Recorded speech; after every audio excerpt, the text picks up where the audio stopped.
Hey guys, what's going on? Tyrauku here, and I hope you're all doing great. Today, I want to talk about a champion and some use cases that some of them might not be that realistic, but hey, maybe you find something useful from it. I actually seen this idea.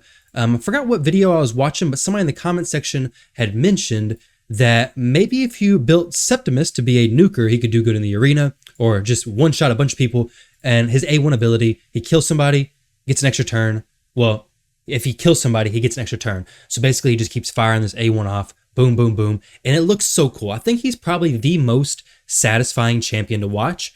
I just now realized I have 56 9 power. Nice. That's kind of neat sequence there. But either way, I don't have him booked whatsoever, so it's not going to be his maximum damage. But I did want to go in here and show you guys how he's geared currently, and then change up his gear, throw him in the arena, and kind of see what he can do more or less. Now his masteries, and then hopefully give you guys a few, I guess, nuggets throughout this video that hopefully you can use maybe with building some of your other champions, so on and so forth. Now, I do have War Master on him. You may be wondering, why do you have War Master? Because previously, whenever there was stage 20 dungeons only, most of the time people would run like Helm Smasher or Flawless Execution, especially on Spider stage 20, because that's where a lot of people used him for very, very good success, right? Like, and I still use him on Spider stage 20. This is my team for Spider Stage 20. Basically, you just run through. Septimus could basically one-shot the Spider and the correct team setups, and it was pretty insane. Now, I use War Master in mine, though, because on Stage 25, you are capped at how much damage you can deal based on, like, you're capped with how much damage you can deal with enemy max HP abilities. However, the War Master abilities, they can still proc their War Master extra damage, so Septimus easily hits that cap, but having War Master there also allows me to squeeze out a little bit of extra damage. And as you can see, that spider run was super fast. Septimus did plenty of damage. Cold Heart and Royal Guard there, though, doesn't really matter. I can honestly swap out another Royal Guard for Septimus because my Septimus isn't necessarily geared to just do a crazy amount of damage right now. Now, when I do this test, I'm going to take him out of the Relentless set. The Relentless set, I have him in that just so on the Dragon stages, not so much on Spider, mostly actually only for Dragon.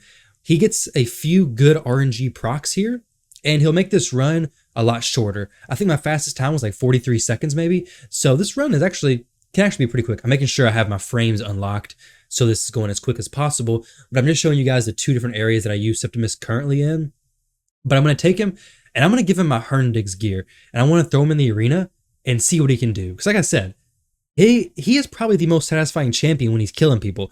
It's like a machine gun going off. He's just dropping people, boom, boom, boom, one after another. So I'm also going to talk about his gearing and kind of how you would gear a champion like this, because you can make him a way where he actually needs accuracy or can benefit from accuracy, because I believe his passive gives him a chance to extend the duration of debuffs, which is an accuracy check. So we see here, 55 seconds, not bad at all. Septimus did 1.4 million, and he got a few extra turn procs there, which is very, very nice, of course. And stage 25, pretty quick. That's what I do farm for Dragon. Now, talking about that, I am going to make a video soon talking about more in depth when to gear a champion and what kind of way. But with Septimus' abilities, he doesn't have any debuffs, but this does say each attack has a 30% chance of increasing the duration of all debuffs on the target for one turn. Damage inflicted by each attack increases by 30% if the enemy's current HP is over 50%. So with that said, with this first part, you would need accuracy to actually activate that ability.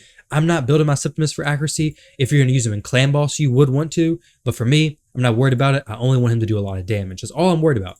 Only want him to do a lot of damage. Now you can see here, his stats currently, 171 speed, 261 crit damage. I'm going to have to remember these pieces of gear because he's about to get my Herndix gear, and he's about to go from pretty good damage dealer to hopefully an absolute monster when it comes to damage, especially in the arena.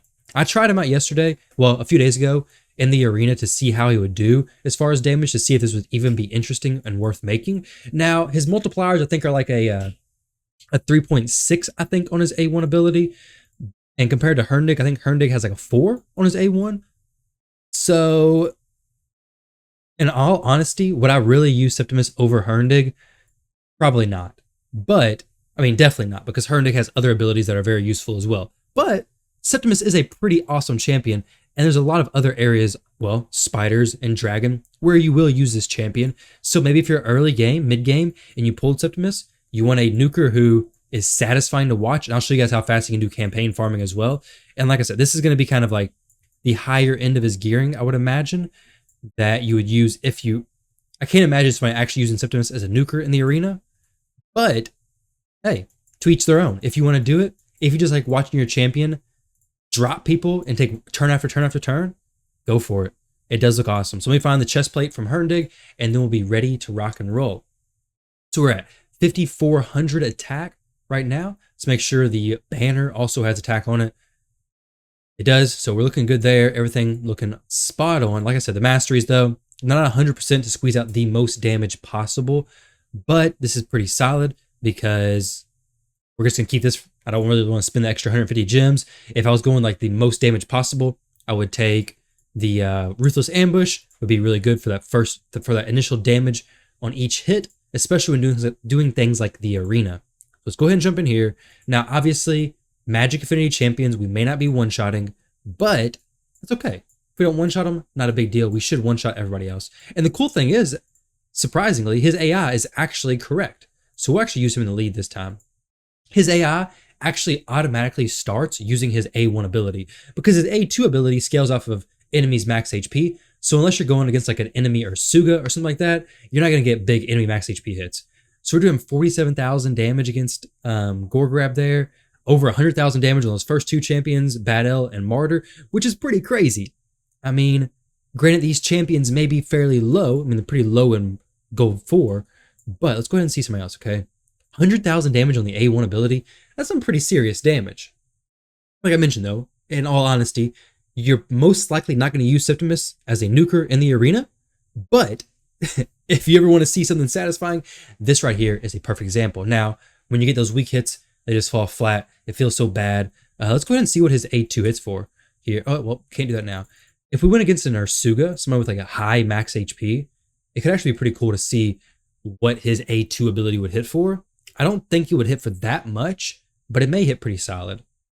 So watch this. A1, boom, drop Bad L, boom, drop Martyr, boom. Lord Champfort and Blind Seer almost gets dropped. One shot there as well. Okay, and done. You can't tell me. What champion do you think in this game has the most satisfying to watch, or is the most satisfying to watch? I think Septimus is going to be a hard one to beat out, to be honest. We're going to boost, strip, and debuff. And let's actually try this A2 on Duchess. Well, you're going to use A1 on Thinnasil. Boom, dropped him. Not Brackus, because Brackus will come back and mess us up. A2 here. Okay, actually messed her up. Sweet. So 72,000, but you don't get the extra turn off of that ability. So we're not going to be doing no A2 to slay people here because we want that extra turn. We want to fire off rapid fire. Oh, and the Brackus got me. No problem though. Siffy, get him back up. Boom. Okay, he used the A2 there. That's kind of weird. Usually he does his A1 on auto. Let's see. Boom. 112,000 damage. That's actually a pretty legit A1 ability. Not even going to lie. I don't know if it's just because these people are pretty low in the arena, but I'll do a few more matches to see. And I also want to jump back into spiders and dragons to see how this champion actually, like how he actually does. And he's not booked. I'm saying you would never use him as a nuker, but I mean, I may actually throw Herndig back in here and see what Herndog's A1 does. I mean, obviously Herndig has the A2 ability, AoE, A3, AoE, but this, pretty solid. I think a lot of champions have just more utility in general, more overall usefulness as far as like applying possible debuffs in dungeons, doing wave clear in dungeons, clearing the entire enemy team. The obvious flaws from Septimus is he's very weak to swift parry. He's very weak if he weak hits, so magic affinity. He's very weak against reaction gear. So he's not a meta nuker by no means, but if your Septimus has been chilling in your vault, maybe since the stage 25 dungeons have came out, and Septimus has just been chilling in your vault, and you're like, dang, I used to love this dude, but I ain't been able to use him anymore. Well, now you can pull him out, throw him into your arena team, and start just one-shotting teams. Well, basically just one-shotting every single person. Let's go ahead and jump in here and see how fast he does campaign. I don't know if he can do Nightmare. He may actually be able to do Nightmare campaign. I'm not going to try that just yet. We're going to do 12-3. I know for sure he can do 12-3. A lot of people can do 12-3. He's not going to be a speed farmer, I don't think. Where's he at? So also he has the increased ally attack in all battles by 23%. So very solid aura overall. Now, back to the fact that I don't have mine booked out. I haven't needed mine to be booked out. He does pretty good damage based on how I run him. Now, if I wanted him to like do the spider even quicker, maybe even like one-shot the spider, I don't have the champions to do that, but I would likely need him to be booked up, right? 13 seconds, he's not going to get any faster. I mean, if I ran champions on the side that were faster running animations, maybe Septimus could get down to like 12 seconds, but he's getting extra turn, extra turn, extra turn. He has no cooldowns, so he's not really going to be faster than what he currently is. I'll throw him into Nightmare to see how fast he dies, right? Let's go ahead and see that.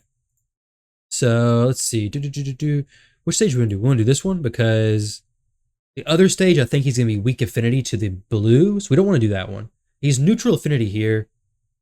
Okay, yeah, that's not good. It's bad news right off the bat, right? Yeah, he's just getting messed up. All right, so yeah, single target nuke champion, single target, I guess you can't even call it a nuke, like a sniper. Single target sniper type champion, it just doesn't work. Let's see if he's boosted the time and spiders in for me, being in this much higher end gear right now. It'd be pretty cool he is. Now, he's not going to stay in the savage gear because this is like my best attack-based savage gear that I have on my account. So we'll see how he performs here. Let's see how hard he hits. So Cold Heart 2 million. He hit for 1 million. So, I mean, no, he didn't hit for that much more. Like, he actually hit for probably about the same. 1.9 million total. Not a major jump. I mean, Savage Gear may not have been a huge impact there because we do have the decreased defense and weaken already up from Lydia. So I guess it is what it is. Let's go ahead and see what Dragon's Lair. Maybe we get a time difference here. I kind of doubt there's going to be any time difference, to be honest. It'll probably still be about the exact same time. Honestly, it may even be less because we don't have those relentless procs happening, giving those extra turns, more of those A2 abilities, more of that enemy max HP damage, which obviously against the dragon is going to help scale up my damage overall. Now, he may do more from his A1 here because, well, he's wearing savage gear, so maybe it scales up a little bit higher. I'm not for sure. We're about to find out, I guess. So 434,000 damage. I think that's where it caps out. Maybe. We'll see here. The next ability he gets from his A2, we'll see where it caps out. 434, I guess that's the cap. The cap for enemy max HP in dungeons like this. So, hey, if you want a cool guy to drill down some people in the arena, go through the campaign in a cool way, entertaining champion to watch, Septimus is solid, right? Now, obviously, he's amazing in Dragon's Lair. He's amazing in Spider's Den. I used him in several bosses in the Doom Tower. Try to get him in the Griffin. He works good on the Griffin. The only issue is keeping him alive. If you build a team around him, he does work very well. He's a very popular champion to use against really any bosses, even with the max HP nerf. Now, Fire Knight, maybe not so much. Maybe you could fit him into a team, especially if against a Force Affinity Fire Knight. So like stage 20, stage 24, maybe. But you got to work the shield down and work around that. Similar thing with Ice Golem. If you can get Septimus to one-shot the Ice Golem, you're good. Now, the Ice Golem, Force Affinity, stage 19 and stage 23. So you're probably not going to be going against a strong affinity. Neutral affinity, you can do that on stage 24 and stage 20. But the thing with the Ice Golem is, if you proc that slam, it's going to mess up your team. So Septimus is going to have a little bit more difficult time for a lot of people fitting into that area. I feel like, at least for me, he is especially. And then Faction Wars, his faction's not open today, right? Because he is a Sacred Order. Unfortunately, they've been pretty sick, obviously. Or it's not Sacred Order, he's Banner Lord. Obviously, if it was open, he would absolutely destroy it. Let me see if I can find some people here who are actually a little more... Oh, I got a perfect idea. We'll go to Tag Team Arena. Well, let's see. Now, these are two try-hard teams. And he's not going to do anything against those, right? Let's go ahead and see this one. Watch a few more matches of Septimus just pairing it up in the arena. Let me know. What champion do you think is more satisfying to watch than Septimus? Animation, this game is pretty good with the graphics, right? Like, if one thing that Raid gets right is their graphics. Their artwork, amazing. And I gotta say, Septimus just dropping everybody, so cool. So let me know what you guys think. As far as the champion build goes, I kind of gave a little bit of an overview as to why I built him with the damage gear versus any accuracy. If I didn't clarify that, it's because I wanted to do damage. I'm not worried about him landing or extending any of those debuffs. So that is why I chose to gear him with 100% crit rate, good damage, good crit damage, good attack, savage gear for some extra damage, his masteries. He has War Master for that extra damage on the bosses. And yeah, so if you guys have any other questions, let me know down in the comment section below. If you think these kind of videos are interesting, this kind of like out of the ordinary, out of the box, or yeah, I guess out of the box things. I don't know. Let me know. Let me know what you guys think. Thank you all very much for watching. I hope you enjoyed the video, and I'll catch you in the next one.